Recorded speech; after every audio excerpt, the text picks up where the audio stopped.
Hello, dear friends. Welcome to our last but not least episode about studying major tarot arcanas and archetypes. I'm almost a little bit sad that this series are over, but the journey of the Fool has came to an end.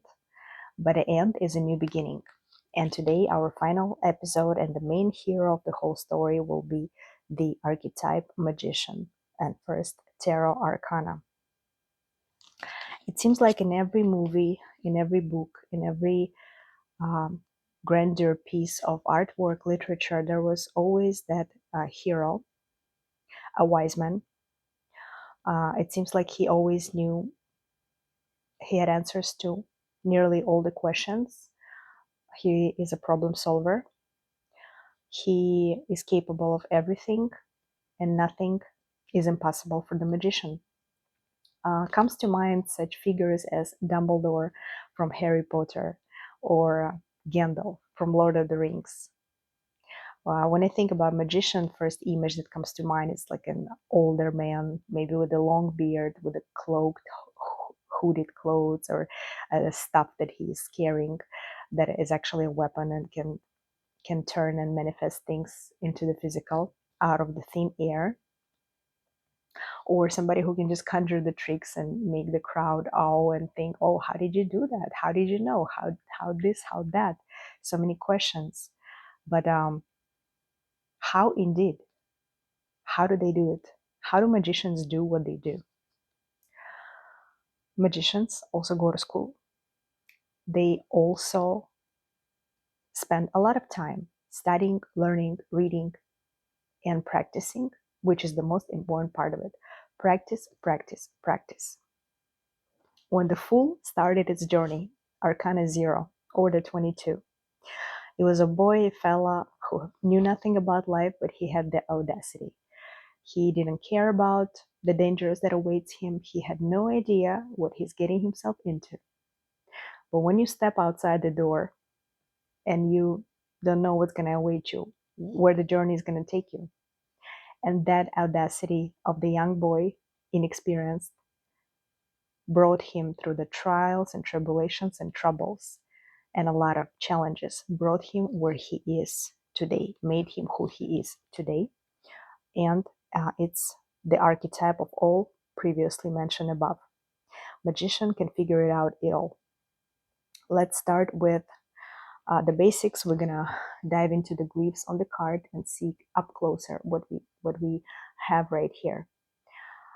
He holds the power of the four elements.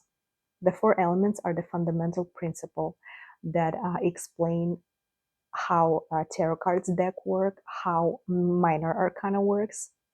All the minor arcana suits are derived from the four elements. Therefore, the element of fire will be the suit of wands. The element of water will be the suit of cups. The element of earth will be the suit of pentacles, aka the money.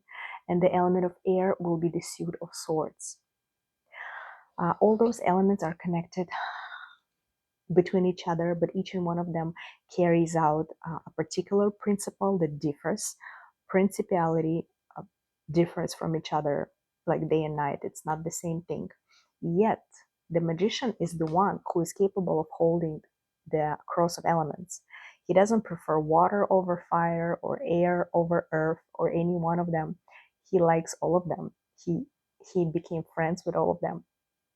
One of the most powerful magicians were people who were able to change the weather and who were able to communicate with the nature, and the nature was giving them answers and protection in all its bounty. And the person has to have very strong mental powers, and not only mental, on all levels, starting from the physical and finishing up with the astral powers, in order to be able to wield such strong thing as nature. A magician is friends with everything because he knows he can find benefit in all of the things. There is no better thing than the other thing. And magician is also a person who befriended both hemispheres of the brain. You see the infinity symbol above his head, above his, it looks like a nymph, And he knows that the cycle of life is infinite and there is a lot of processes that turn one into another. It's an alchemy and the transformation. It's all energy. Energy is everywhere. It's all around.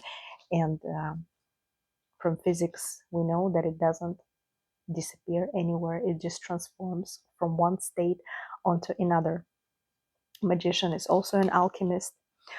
He can create things, conjure things out of thin air whenever it's necessary.